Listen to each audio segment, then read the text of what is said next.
Hi hello welcome back to my channel విను sweet home. ఈరోజు recipe జీడిపప్పు ఉప్మా అండి. ఆ రెసిపీ ఎలా ప్రిపేర్ చేయాలో అనేది నేను మీతో షేర్ చేస్తున్నాను. ఏమీ బ్రేక్ఫాస్ట్ ఈరోజు ప్రిపేర్ చేసుకుందాం. నేను స్టవ్ ఆన్ చేసి ప్యాన్ పెట్టాను. నేను 1 కప్పు ఇక్కడ సూజీ రవ్వ తీసుకున్నానండి. ఇప్పుడు దీన్ని మనం లైట్గా మీడియం ఫ్లేమ్లో మనం దీన్ని కొద్దిగా కలర్ చేంజ్ అయ్యేంత వరకు మనం ఫ్రై చేసుకోవాలి.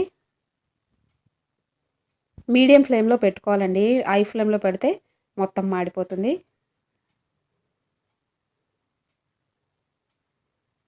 ఇప్పుడు కొద్దిగా కలర్ చేంజ్ అయింది కదా, నేను ఒక ప్లేట్లో వేసేస్తున్నాను. నేను రోస్టెడ్ సూజీ తీసుకున్నానండి. ఇప్పుడు మనం ఇదే ప్యాన్లోన కొద్దిగా ఆయిల్ని యాడ్ చేసుకోవాలి.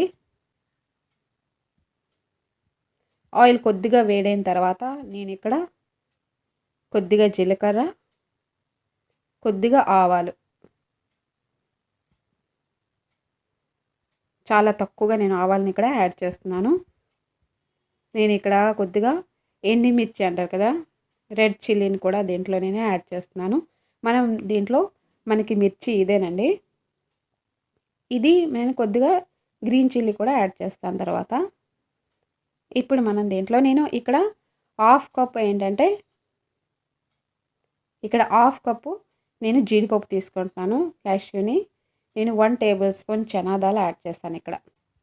ఈ రెండింటిని మనం కాస్త కలర్ చేంజ్ అయ్యేంత వరకు మనం ఫ్రై చేసుకోవాలి. చక్కగా ఫ్రై అయిన తర్వాత నేను ఇక్కడ ఏంటంటే కొద్దిగా జీడిపప్పును తీసి పక్కన పెట్టుకుంటున్నానండి. ఎందుకంటే దీంట్లో మనం వాటర్ వేసి కుక్ చేస్తాం కనుక అవి మెత్తబడిపోతాయి. క్రిస్పీనెస్ మనకి రావాలంటే లాస్ట్లో యాడ్ చేసుకోవాలి. అందుకే నేను కొద్దిగా తీసి సైడ్ పెడుతున్నాను. ఇవన్నీ సైడ్ పెట్టిన తర్వాత ఆనియన్స్, గ్రీన్ చిల్లీస్ని మనం దీంట్లో యాడ్ చేసుకోవాలి. ఇప్పుడు ఇవన్నిటిని ఒకసారి చక్కగా మిక్స్ చేసుకొని మనం మూత పెట్టి కాసేపు మనం కుక్ చేసుకోవాలండి. ఎందుకంటే ఆనియన్స్, పచ్చిమిర్చి ఇవన్నీ చక్కగా కుక్ అయితేనే మనకి ఉప్మా మంచి టేస్ట్ వస్తుంది. దీంట్లోకి మిర్చి మాత్రం రెడ్ చిల్లీ, గ్రీన్ చిల్లీయే, మరి ఏంటి యాడ్ చేయకూడదు. ఇవి కాస్త మగ్గిన తర్వాత అప్పుడు మనం కొద్దిగా సాల్ట్ యాడ్ చేసుకోవాలి. ఇప్పుడు మూత పెట్టి మనం కాసేపు దీన్ని కుక్ చేసుకోవాలి.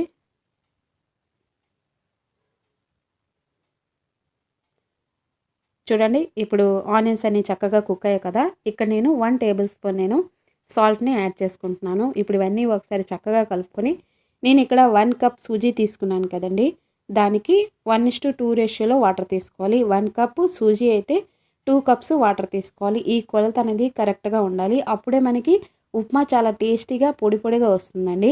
చాలామందికి ఉప్మా అస్సలు నచ్చదు. నేను ఇక్కడ 2 కప్స్ ఇక్కడ వాటర్ని యాడ్ చేస్తున్నాను. ఇలా చేసి చూడండి, ఉప్మా తినని వాళ్ళు కూడా తింటారు.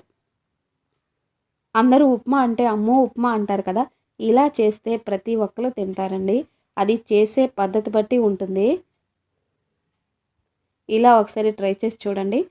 ఎవరికైనా ఇష్టం లేకపోయినా వాళ్ళు తింటారు. ఇక్కడ నేను 1/2 టేబుల్ స్పూన్ ఇక్కడ గీని యాడ్ చేస్తున్నాను. దానివల్ల ఏంటంటే మనకి మంచి ఫ్లేవర్ యాడ్ అయ్యి టేస్ట్ ఇంకా బాగుంటుంది.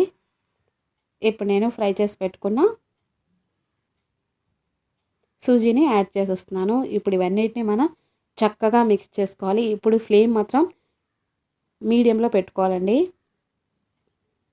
దీన్ని ఇప్పుడు కలుపుతూనే ఉండాలి, లేకపోతే ఉండలు చుట్టేస్తుంది.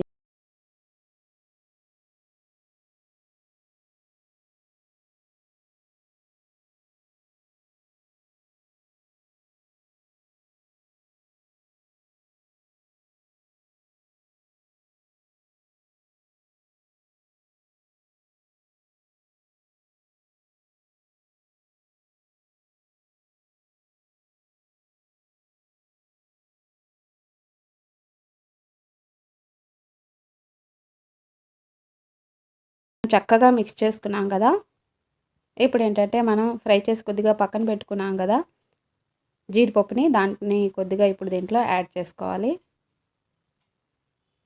ఇలా చేయడం వల్ల ఏంటంటే మనకి జీడిపప్పు తినేటప్పుడు చాలా క్రిస్పీగా ఉంటుందండి. చూడండి ఎంత పొడి పొడిగా వచ్చిందో. ఇలా మీరు ఒకసారి ట్రై చేసి చూడండి. ట్రై చేసి మీకు ఎలా వచ్చిందనేది నాకు కామెంట్ బాక్స్లో కామెంట్ చేసి చెప్పడం మాత్రం మర్చిపోకండి. మనకి హోటల్లో జీడిపప్పు ఉప్మా ఎలా సర్వ్ చేస్తారనేది నేను మీకు ఇప్పుడు చేసి చూపిస్తాను, చూడండి.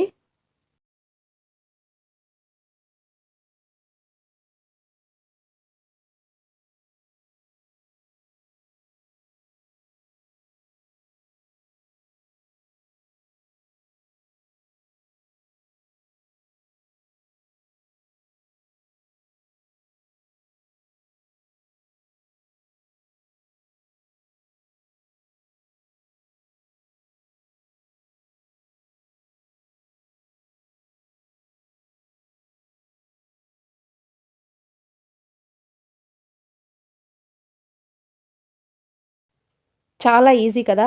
జీడిపప్పు ఉప్మా ఎలా ప్రిపేర్ చేయాలో మీరు ఒకసారి ట్రై చేసి ఎలా ఉందనేది నాకు కామెంట్ బాక్స్‌లో కామెంట్ చేసి చెప్పడం మాత్రం మర్చిపోకండి. ఐ హోప్ మీకు ఈ వీడియో నచ్చిందనుకుంటాను. నచ్చితే లైక్ చేయండి, షేర్ చేయండి, కామెంట్ చేయండి. కొత్త వాళ్ళు ఎవరైనా నా వీడియో చూస్తున్నట్లయితే సబ్స్క్రైబ్ చేసుకోవడం మాత్రం అస్సలు మర్చిపోవద్దు. ఓకే. ఇక్కడితో ఈ వీడియోని ఎండ్ చేసేస్తాను. మళ్ళీ నెక్స్ట్ వీడియోలో కలుద్దాం. Bye. Take care. Keep smiling.